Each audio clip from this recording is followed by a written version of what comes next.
Hey kids, let me tell you about the Crimean War. It's a pretty big deal, even though a lot of people haven't heard of it. So, the year is 1853. You got the Ottoman Empire just kinda hanging out along Turkey in the Middle East, right? And they kinda blow, like they're not doing too good for themselves right about now. So Russia, who's right to the north, they see this and they go, well hey, I might as well take advantage of this. So they demand that the Ottomans let them occupy areas around the Black Sea and the Holy Land. Russia says it's because they want to protect Eastern Orthodox Christian minorities in the area, but really it's just because they want land control. It's like when your dad puts your grandpa in the home. He says it's for its own good, but really he just wants the inheritance faster. But then France sees this and he's like, hold on a minute, cause he knows something fishy's going on here. Nobody cares that much about a couple of John Stamos trapped in a sea of Mohammeds. But he plays along with the whole religious thing, right? So he goes, well hey, why are we focusing on the Eastern Orthodox minorities? What about the rights of the Catholic minorities? So verbally, it seems like he's just calling Russia out on religious grounds, but in the bigger picture, this is a challenge to their authority in general. So they have the two churches talk it out, and eventually they come to an agreement. Then Russia's like, alright, well my excuse backfired, so you know, fuck it, might as well double down here. Hey, listen up, I want full protection of Orthodox Christians in the Empire, this time for real. I mean it, don't make me come down there, cause I totally will. The Ottomans basically just say, frig off Rusky, so Russia starts preparing for war. The Ottomans are kinda spooked at first, but France is like, don't worry about it buddy, we'll help you out. Meanwhile the British, they're watching this all go down from afar, and they're like, wow Russia, not only are you a prick, but you're so much of a prick that you can't even come up with a better excuse the second time around. No, you know what, just for that, just because you have the diplomatic skill of a baboon, we're gonna help kick your ass. Even if it means we have to work together with France. That really says something about you Russia, doesn't it? By this time, the Ottomans are feeling a good bit better, so they declare war on Russia in October of 1853. So Russia and the Turks start fighting it out, right around modern-day Romania.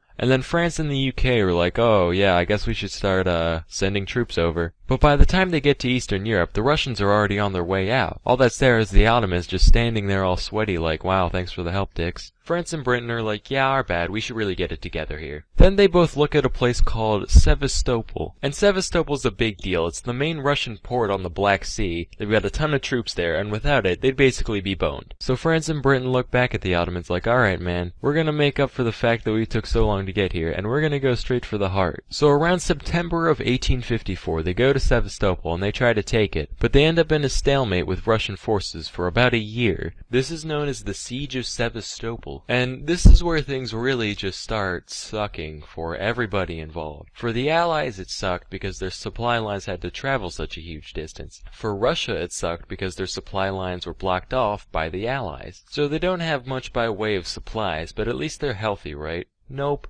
Apparently, sitting around in dirty trenches and forts all day isn't too good for you, because there was just like a ton of disease just floating around this whole time. A lot of it was cholera, which was especially fun for the soldiers, because for those of you who don't know, cholera basically makes you have a horrible diarrhea death over the course of a day or two. So you're in the filthy trenches, and that's bad enough, but then everybody around you starts spraying their liquid pestilence all over the place. It got to the point where for every one person who died from combat, 6 people died of disease. If you guys know Florence Nightingale, she was a nurse for the Allies at the time, and she was actually inspired by the crap-catastrophe going on around her, which led her to revolutionizing hospital situations later on. Around October 1854, a month into the siege, was the Charge of the Light Brigade. You might have heard of it. Basically, the British just threw a bunch of guys on horses at the Russians, and they all died. Then some guy wrote a poem about it at the end. So anyway, back to the big picture. The soldiers barely have any food or water. They're dying disgusting poop deaths in holes in the ground, but at least it couldn't get any worse.